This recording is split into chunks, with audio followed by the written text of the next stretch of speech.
Right, let's jump straight into this explainer. The Trump administration had an absolutely massive week, issuing a flurry of specific executive orders, fact sheets, and legislative updates that touch almost every single corner of the American economy. From the medication you pick up at the pharmacy to the geopolitical landscape of global trade, these aren't just minor bureaucratic tweaks we're talking about here. These are major structural shifts. So we're going to look really closely at these actions, cut through the noise, and analyze what the practical, real-world outcomes will actually be for everyday Americans, for corporate balance sheets, and for the broader financial system. To really grasp the scale of these maneuvers, we've got to look at the government's Intel stock stake, which has just surged to over $50 billion. The administration secured a 10% equity stake in the iconic American chipmaker last August. What we are looking at right now is a massive, nearly 500% cumulative total return since the start of 2025. Financially, this is a huge windfall for the government's balance sheet, and it serves as this major financial anchor for the administration's whole narrative about a domestic manufacturing resurgence. It sets a very specific economic backdrop for the rest of the policies we're about to explore.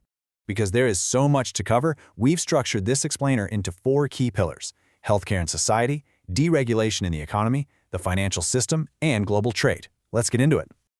Starting off with Pillar 1, Healthcare and Society, we're going to look at newly announced initiatives targeting domestic health and social programs. The big number you need to know here is 600. The expansion of TrumpRx.gov is now going to feature over 600 generic medications for everyday use. We're talking about highly common prescriptions, things like atorvastatin for cholesterol, lisinopril for high blood pressure, and metformin for diabetes. These are medications that tens of millions of Americans literally take every single day just to stay healthy. The mechanics of this are pretty fascinating. We could be sitting here discussing systemic overhauls like guaranteed healthcare for all or capping all out-of-pocket costs, but instead we're looking at a purely market-based transparency initiative. The stated goal from the administration is to let Americans compare cash prices against their insurance copays to drive competition. By pulling private discount programs like Amazon Pharmacy, Cost Plus Drugs, and GoodRx into one federal portal, this ultimately shifts the burden of finding the lowest price directly onto the consumer. It bypasses the insurance middlemen, which, for sure, could save money for savvy patients paying out of pocket, but it doesn't actually change the underlying structural cost of healthcare delivery itself. Alongside healthcare, we also saw the House pass the Fostering the Future Act. This is rooted in the First Lady's 4 community-centric pillars for America's youth. The administration was quick to highlight this unanimous bipartisan passage. The focus here is on providing unmovable educational foundations and inspiring career ambition for youth currently in the foster care system. The ultimate goal? Breaking the cycle of homelessness and poverty for vulnerable kids by creating structured pathways to entry-level employment and true independence. Okay, moving right along to Pillar 2, deregulation and the domestic economy. A major theme we're seeing here is rolling back previous environmental rules to try and address consumer costs. For example, the administration is directly reversing prior rules on refrigerators and air conditioners. On May 21st, they terminated Biden-era regulations that mandated strict hydrofluorocarbon and leak repair limits on large-scale refrigeration systems. The administration's stated rationale is that these strict environmental safeguards were driving up the price of transporting and storing refrigerated goods.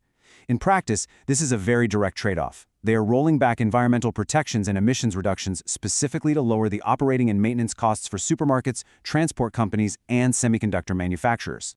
And according to the latest fact sheet, the projected outcome of this added flexibility is a savings of $2.4 billion for Americans, plus the safeguarding of 350,000 jobs.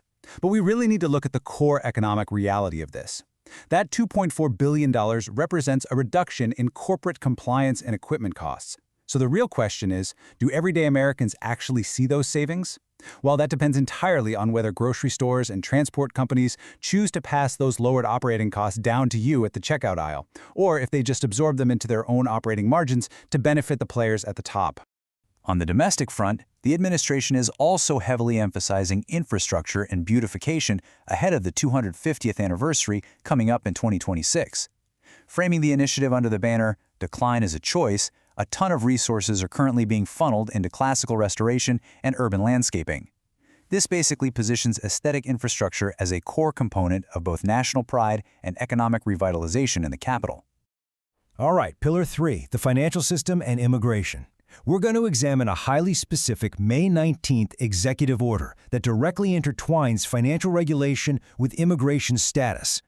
Looking directly at the text of this order, the Treasury is being directed to alter Bank Secrecy Act regulations to identify red flags, things like off-the-books wage payments, and to strengthen customer due diligence. The order very specifically targets the use of individual taxpayer identification numbers, or ITINs, as well as foreign consular identification cards. By flagging these as risks for illicit finance and unlawful employment, the administration is effectively deputizing the banking sector to monitor and ultimately restrict the financial activities of non-work authorized immigrants. Now, this is where the real on-the-ground effects come into play. The order directs the Consumer Financial Protection Bureau to treat the risk of deportation and wage loss as valid factors in denying loans to undocumented immigrants. Let's break down what this actually means for regular people. Under the guise of enforcing ability to repay standards, this legally normalizes shutting undocumented individuals completely out of the credit system. If you lack legal work authorization, getting a mortgage, getting an auto loan, or even getting a basic credit card is going to become structurally nearly impossible. While the administration argues this protects banks from bad debt, the real effect is that it structurally pushes millions of vulnerable individuals out of the formal banking sector entirely, forcing them into cash-only underground economies. Finally, let's dive into Pillar 4. Global trade and foreign policy. While domestic policy heavily focused on deregulation, foreign policy was rooted in some massive economic deal-making. Managed by the newly formed U.S.-China Boards of Trade and Investment, some absolutely massive specific commitments were secured. We're talking everything from 200 Boeing aircraft to billions in agriculture. Following a state visit to Beijing, the administration locked in an agreement where China will purchase at least $17 billion a year of U.S. agricultural products through 2028, and they'll restore market access for American beef and poultry. For the American heartland, this translates to a huge cash injection and market stabilization, particularly for farmers. It's also a major boost for domestic manufacturing jobs in the aviation sector.